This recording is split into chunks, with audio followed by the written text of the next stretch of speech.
Hi, welcome to Chat with Sonlight. Like Sonlight's curriculum offerings, we will explore homeschooling through the lens of a literature-based, Christ-centered education. Join us for everything you might be interested in for organizing your homeschool, connecting with others, and details on literature-based learning, and maybe a few sneak peeks. Hi, welcome to Chat with Sonlight. I am here today with Amanda Christensen. She is our 2017 Servant Scholarship winner. She went to the University of Wyoming and she had great plans when she left homeschooling.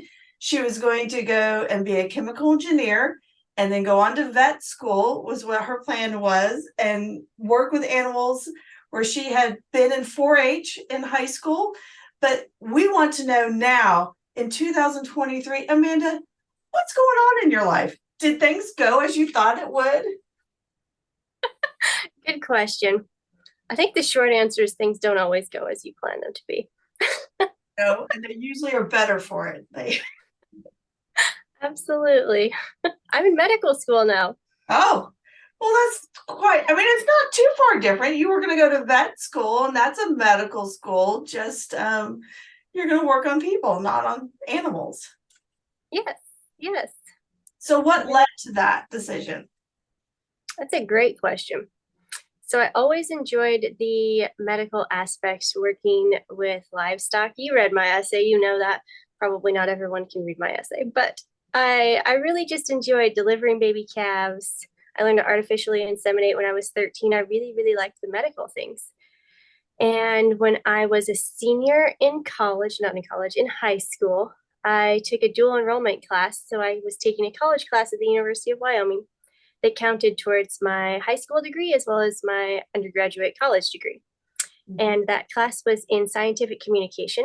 And the professor who taught that class was the head of a research program, the Wyoming Research Scholars Program. And he said that I should apply for that and do research. So I applied. I started doing research. I didn't know what research was. I knew I liked science, but I didn't know what research was. It turns out it's a lot of pipetting and moving small liquids around. I didn't know what it was. I applied. I started doing research. I selected a lab that was a reproductive endocrinology type lab because that was what I enjoyed most with my work with the cattle and in livestock. And I enjoyed it, even though I was just enjoying the science. It wasn't very livestock focused there. And I ended up working on a project about rheumatoid arthritis. And we were looking at the female hormones that influence the development of autoimmune diseases.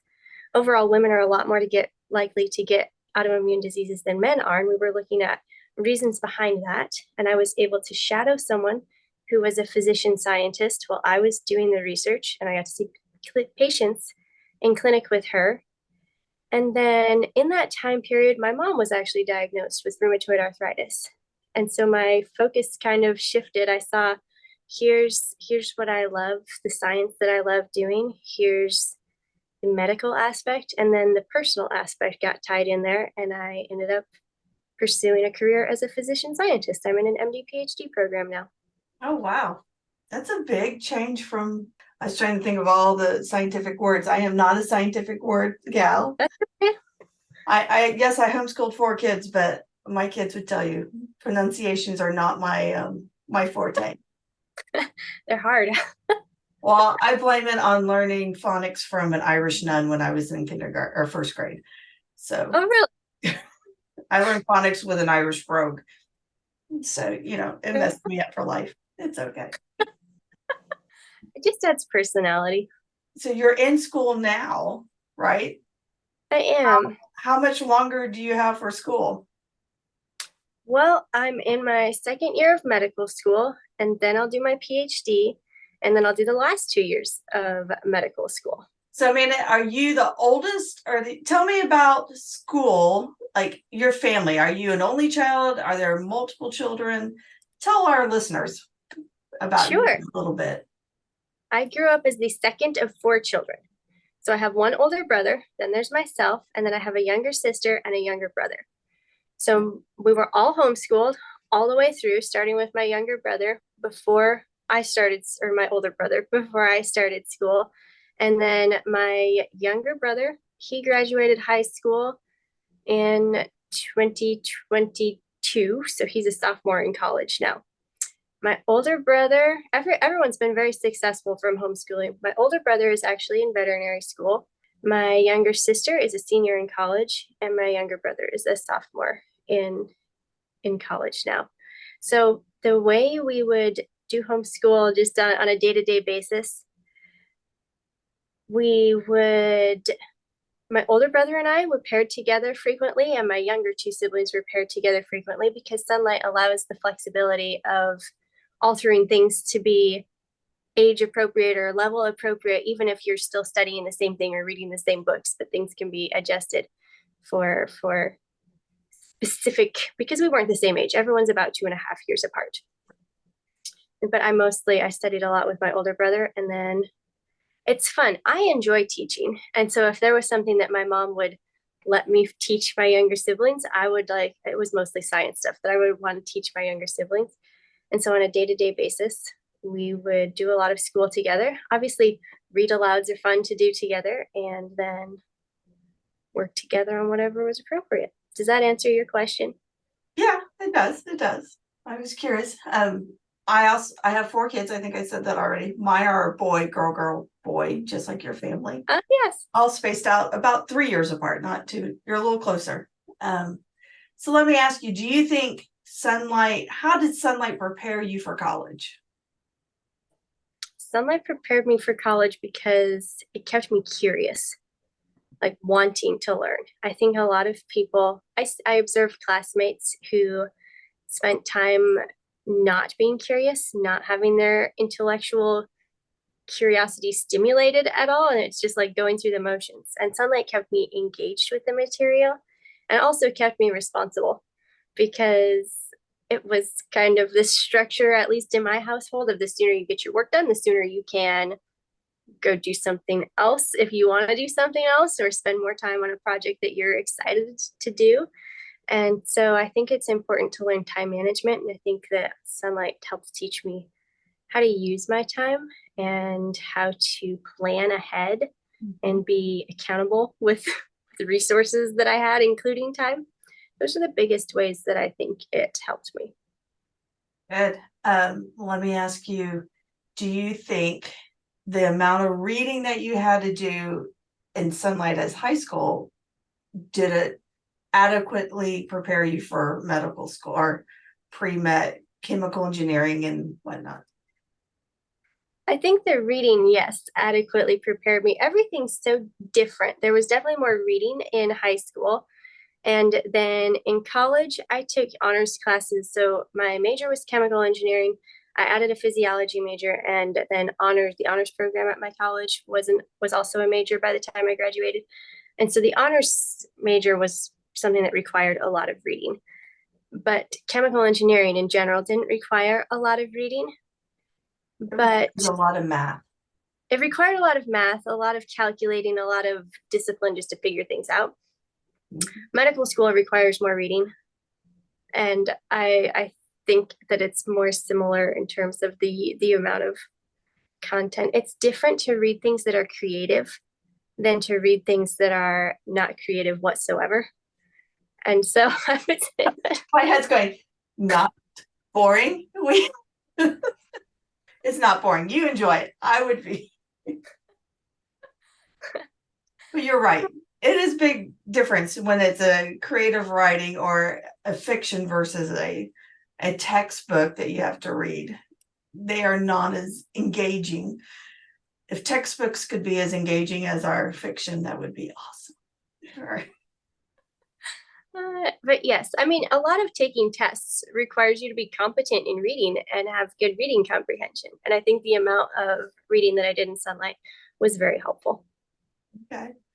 So I have another question for you. How do you, well, you knew it was coming. You knew it was coming. How did Sonlight prepare you in your walk in faith in going forward outside of mom and dad's home? That's a great question. I think that Sonlight does a good job of exposing you to different angles and different arguments that other people have so that you can know what you believe and have thought about those ahead of time. And I think it's important that Sonlight offers you the opportunity, like we know that our God withstands all questions, but I think it's important to ask those when you have them, rather than being like, oh, I'm not going to think about that until you're out in the world away from mom and dad, and then you choose to think about it, because you can think about things where there's support and additional resources. And so I think it's important, or I thought it was important and helpful to ask questions and explore, but also the literature. There was a great deal of literature about other people and their walks with faith and things that were done in addition to the Bible, just miracles and seeing how God worked in other people's lives. And so I think I had a lot of things in my memory of ways that I knew God could work. And then I've seen him work in other ways in my own life, but there's a really good foundation there with so many things pointing back to Christ. Mm-hmm. And I don't think that everyone has the opportunity to make all those connections and give God the credit for all of the things. But Sonlight does a really good job of doing that in their curriculum. That's an excellent answer, Amanda. An excellent answer. When everything's said and done, what does Amanda's future look like today? Oh, goodness. I was wrong 6 years ago. Let's see. Well, that's okay. Helping cows give birth in 6 years, but you'll have a bigger degree to go with it. I do love agriculture still, yeah. I'll probably be in residency after I finish the MD PhD program.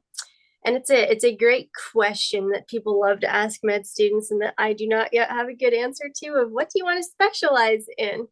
And so not asking that one. I'll figure that out. I don't know if I have a great plan for once residency's over. I said that I enjoy teaching, and so I would like teaching to be a part of my career, and I would like to see patients. Mm-hmm. And things are up to God in terms of like marriage, a family. So we're going to pray for you to find a teaching hospital that you can work at. Yes. There you go. And I have a heart for helping rural people. That's really who I want to help the people who are out there at midnight, like delivering baby calves and whatnot. So you live in Wyoming, obviously, right? No. I no longer do, because Wyoming does not have the program that I'm pursuing. That's right. You are University of Nebraska, right? Yes, ma'am. The last person I spoke to, they want to be in a city, and I just laughed because I'm like, I like the country. I want to be near a city, but I like not having a neighbor. And you are like the opposite of the last person who he's like, no, I want to be where all the action is. I mean, I want to be someplace where I can help people. If I'm where there's no other people, I don't think that's God's will for my life. No, but I'm more towards that. I want to help. I want to live around people, but not in a big city. So Amanda, if you could tell, all right, so I have a couple of questions. You can think on this for a second, but advice to Sonlighters who might be middle school going into high school, any advice you would give to them? Second question would be moms who think that Sonlight High School may not be enough for their kids and they should do more. Good questions. For the kids who are going into high school or around that age range, I would say reflect on the things that you enjoy doing. Like Sonlight offers flexibility. You can find the things that you enjoy doing and research that, dive deeper into that. You don't have to know what you want to do with your life yet. There's a lot of life left yet. But find what you enjoy, because it's in the Bible, rejoice evermore. And that's God's commandment, regardless of your circumstances. But you have control over some of your circumstances and responses, and you should do things that you find bring you joy when you can. And advice to a mama about, is it enough? Is it enough? I would say yes, but I would want moms to know, not from me, but for themselves, that it's enough. And I can tell you what my mom did to make sure it was enough. She wanted her kids to be eligible for the top level scholarship that our state would give out to graduating high school seniors. And she wanted us to be eligible to join a military academy if we wanted to. And so she did her own independent research. And I would encourage mamas to do that. If you have someone, you have aspirations, they have aspirations, you get to control things. Like I think you should take initiative over what you can take initiative over. And you can look up what things are required and what things are not required, and then you get to structure those. So if you need to have 2 years of foreign language to be eligible to get a scholarship that you want your child to have, you can add that into Sonlight. Sonlight offers that. The literature, the writing, I would not worry about that at all. Applying to medical school takes a great deal of writing. Applying to vet school, as my brother did, takes a great deal of writing. Sonlight set us up to be skilled writers who can write good essays, application essays, admissions essays, whatever you're worried about. I do not think that that's an issue. But I want you to know for yourself, if you look up requirements in Sonlight, you need to have 4 years of math, 4 years of language arts, 3 years of science, whatever it may be. You have the ability to do that with Sonlight, and you can know from my personal experience, from other successful homeschoolers' personal experience, from data exists out there. I think you should be confident in that it's enough, but you should look for yourself to see what you want your child to have when they graduate. What are your goals? What are their goals? So Amanda, let me put one more question to you on the spot one more time. What was your favorite book with Sonlight? Oh, that's a great question. And can you pick one? Can I pick one? Is The Thief still in the A curriculum? That and They Love to Laugh. Those were probably my favorites. Well, I will put those in the links for if someone wants to look them up. I talked to Amy Buckmeyer with HSLDA, and hers was The Witch of Blackbird Pond. We were discussing that, and so that was her favorite book. Very nice. And I love that some of them, you guys kind of graduate to some of those younger, and They Love to Laugh, I believe it's in 100. But yeah, her Witch of Blackbird Pond's in D. So I mean, we love all our levels with. Yeah.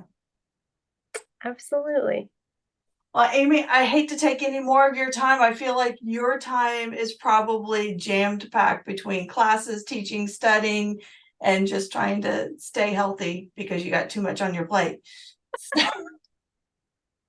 No, it's manageable. It's manageable. She's got it. So if you're what? By the grace of God and you, like I said, I learned to prioritize things in Sonlight and yes, call home, talk with my family. Maybe that's my last piece of advice for anyone. Like, invest in the relationships that matter to you. That is excellent advice. Invest in the relationships that matter to you. And homeschooling allows you to do that. I'm close with all of my siblings and with my parents, and that's important to me. And I very much value that and appreciate that we were able to do that through homeschooling with Sonlight. Thank you so very much for joining us today. Thank you so much for having me. It was a pleasure. Thank you for joining us today. Do you have an idea for a podcast topic, or do you want to chat with Sonlight on an upcoming episode?